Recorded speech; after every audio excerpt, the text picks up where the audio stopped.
What's going on, everybody? C4 here. Welcome back to the channel, and we are back for the continuation of Madden 20 Flashback Pink Slips here in the AFC Conference Championship game. The 9-7 Oilers, 10-5-1 Miami Dolphins, and we've kind of, I judged from the comments.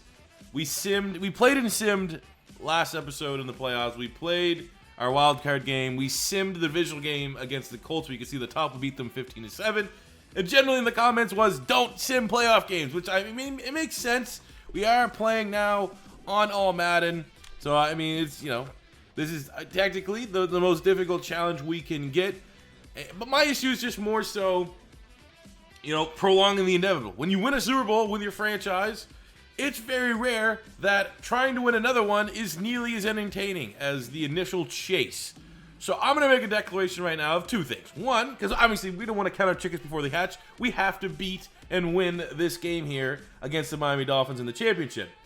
If and when, at this year or any other year, we win the Super Bowl with the Oilers, I'm leaning towards, and this is a suggestion that I'm definitely, again, leaning towards. It's not a finalized decision. But if we win a Super Bowl, I mean, we're in offline, right? So I can literally create and take over another team. I feel like because the big appeal, maybe the biggest appeal of Flashback Pinks and how we're doing this is just going through the years and rebuilding the NFL and retooling the NFL. It's less importance on, per se, the team that we're building. I think when the chance and time comes that the Houston Oilers win the Super Bowl, we move to a new team. We rebuild a new team. And it's not going to be like the Raiders franchise where we eventually move to the Bucks, because this is an entirely different world. But does that make sense to you? I just feel like the aura of going for multiple Super Bowls with the Oilers team, I mean, we're pretty much there. Honestly, when you look at this roster, how much better can this team get? I mean, you look at a couple spots on the O-line for sure, but you look at the defense, we got superstars. We are an Aladdin team. Maybe the challenge will be after we reach the goal with the Oilers of winning a Super Bowl, going to we'll pick one of the worst teams, and then trying to build that squad up with the next generation of players that are going to be available to us through the draft. That is my suggestion right now. I'm definitely going to be, when this video posts, looking through the comments, see how you guys feel about that. But that is kind of counting our chicken before we hatch. We're kind of almost thinking like, well, what if we win the Super Bowl this year with the Oilers?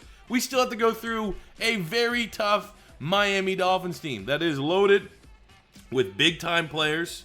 They got Jason Taylor, Ricky Williams, Jeff Garcia, Patrick Surtain, Madison Roll, Jason Peters on the offensive line. Like, this is a really, really tough team. We're on all Madden. You never know when that all Madden cheese is going to rear up its ugly head.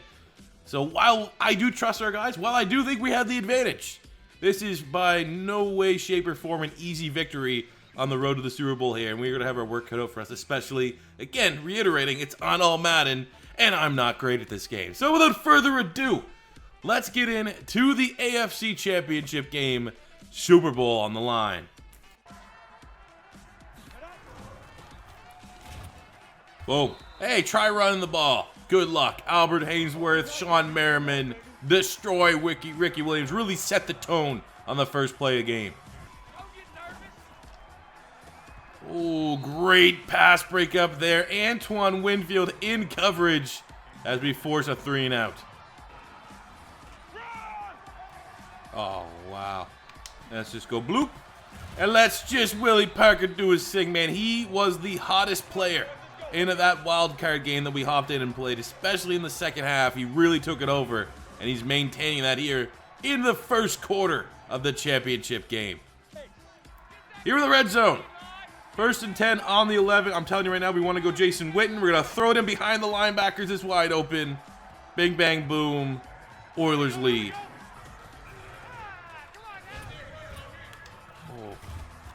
Okay, they're trying to win this game on the back of Ricky Williams. We've held him intact, but you can just see right there, he's trying to Marshawn Lynch us, and it's going to happen sooner than later.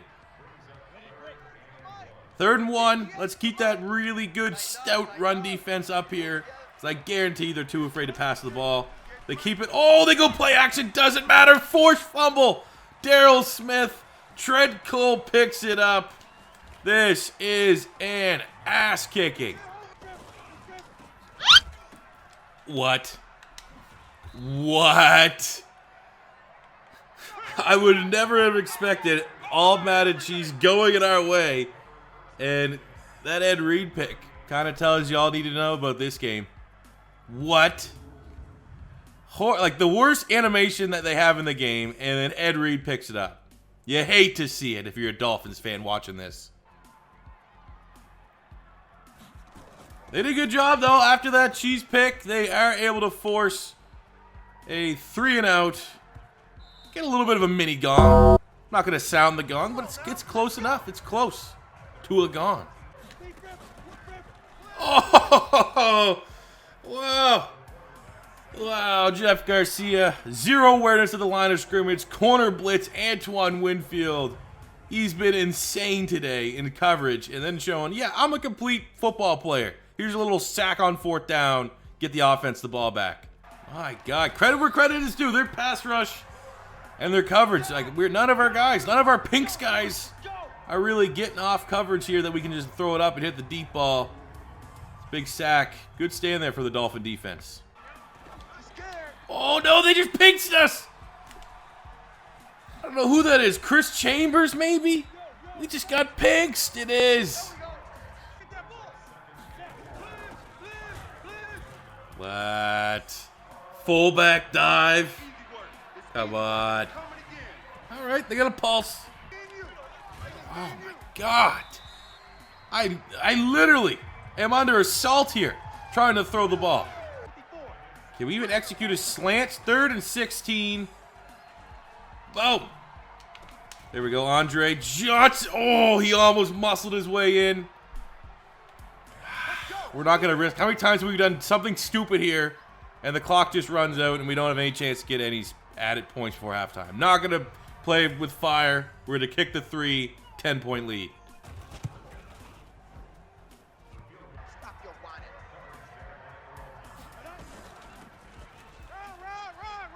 Oh, let's go, Willie. Come on, Willie. Fast Willie. He's too fast.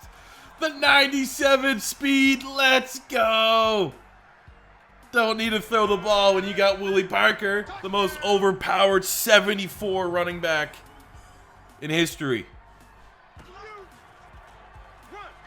Oh, he's fatigued. If he wasn't fatigued, that would have been another touchdown. Willie Parker up to a $172, and the Oilers are in the red zone again in the 3rd quarter. All right, 3rd and goal. We're going to put Steven Jackson in pass pro. We get a little bit more. There's nothing there. Maybe if we can lead on. There's nothing. That was well done. Zach Thomas. There's a name I haven't heard in a while in coverage. We settle for a field goal.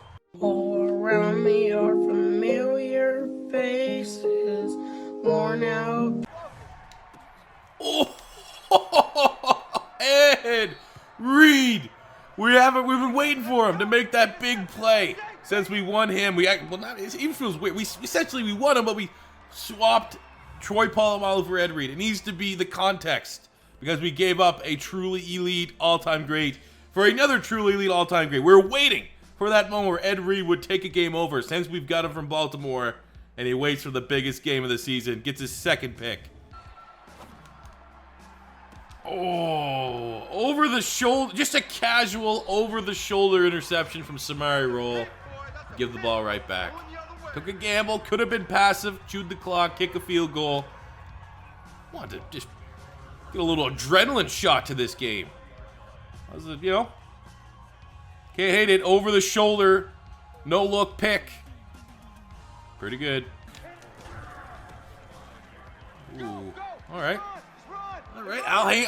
I'm disappointed. Al Hainsworth didn't try to reach in there because he blew that play up. They get a touchdown. On. Oh, jeez. Hey, at least that wasn't a fumble. Thank God they blew the play dead. Oh, come on. Almost got there with Vilma. Ricky Williams gets the touchdown. They are now within a score. Massive onside kick coming up. Hopefully they haven't got any ebooks. And they decided to go against the onside, and they just kick it normal. Huh.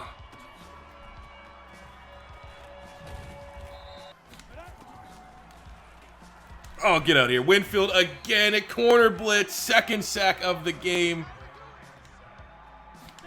Do it again. Oh, there you go. What kind of play calling is this? Super Bowl on the line. You're just going rush, no huddle. Oh, it's there we go. Beast. Beast. And there you have it. Oilers are in the Super Bowl. Only took us, what, this is year 4? Including the relocation year. I think this is our 4th season. Could be 3, could be 4. Either way, it's been a long road. And again, we posed the question, not to take anything away, the excitement of the journey that we're on right now. We posed the question, is if we win a Super Bowl, what is next? Do we go for a second one with the Oilers? Or because this is a completely different dynamic, do we pick another bad team and rebuild them up and have another big powerhouse? That is totally going to be up to you guys. But let's live in the moment right now. The Houston Oilers are Super Bowl bound after a dominant performance against the Miami Dolphins. A performance that Andre Johnson didn't go off. A performance that Eli Manning didn't go off. It was very, very old school. We ran the ball and we played exceptional defense. I'm going to go calculate the star rating here, find out what player we get to take away from the Dolphins, and we'll be right back. To tally up this game, the win outright is 1 star. We won the plus-minus in the turnover battle, which is worth half a star. Wasn't a great offensive passing performance, but we did have 200 rushing yards for Willie Parker, which is worth half a star. Not much from receiving. On the defensive side, the 3 sacks from Antoine Winfield is worth half a star. And we have the 2 picks from Ed Reed. An interception, however, unlike a sack, is worth half a star per pick. 1 full star for Ed Reed.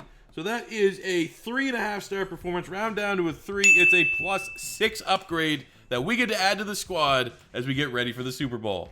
Upgrade, I'm going to show a little mercy on them. I'm not even going to use the full +6, but I'm going to swap out an Eagle Great for another Eagle Great. I'm going to flip John Runyon, who is a 31-year-old 77-star dev, for Jason Peters, who's 24, X Factor. Yeah. Good upgrade. Simming right to the Super Bowl to find out we're going to be taking on the San Francisco 49ers, the 12-4 Niners, with the Super Bowl on the line. What are we looking at here? Oh, I can't. What do they got? T.O.? Julian? What? All right. Maybe not have this. Maybe they're a better team than they are just relying on star power. T.O., Julian Peterson, Jamie Sharpers. They have 2 linebackers and Evan Mathis on the offensive line. We're a better team on paper. We're the favorites. We're the betting favorites for the Super Bowl. So there you go, fellas. That's how we're going to wrap up the episode. We'll be back in a couple days to return for the Super Bowl. Make sure you let me know what you feel about if we win the Super Bowl, what is next? I'm always going to trend on the side that when you win a Super Bowl, you move on. And especially in a world like this where it's not so much, oh, we're losing all the players that we build and all this stuff. It's like, I don't know. I feel like the whole appeal is building your team up with all the new stars and reshaping the NFL versus it is making a powerhouse. But that is completely up to you guys. I will 100%. That's where the channel, back when things were a little bit in a lull period in the Madden cycle, I was ignoring what the people in the comments were saying. I was just doing what I wanted to do. I will do what you guys think is best for the future of the Oilers. But that's all we're going to talk about, because again, to pound the phrase into the ground, we don't want to look past. We don't want to get, put our chickens count our chickens before the eggs hatch. We got through it. See, we started, we got a little bit off track. We're trying to get through what that saying is, and we eventually brought it back. But we don't want to look past the 49ers. We got to handle business this week, and then we can worry about everything else after that is done. So thank you guys for watching. As always, first time stopping by, don't be afraid to hit that subscribe button. Smash the like button if you enjoyed. And until next time, it's C4 saying peace out.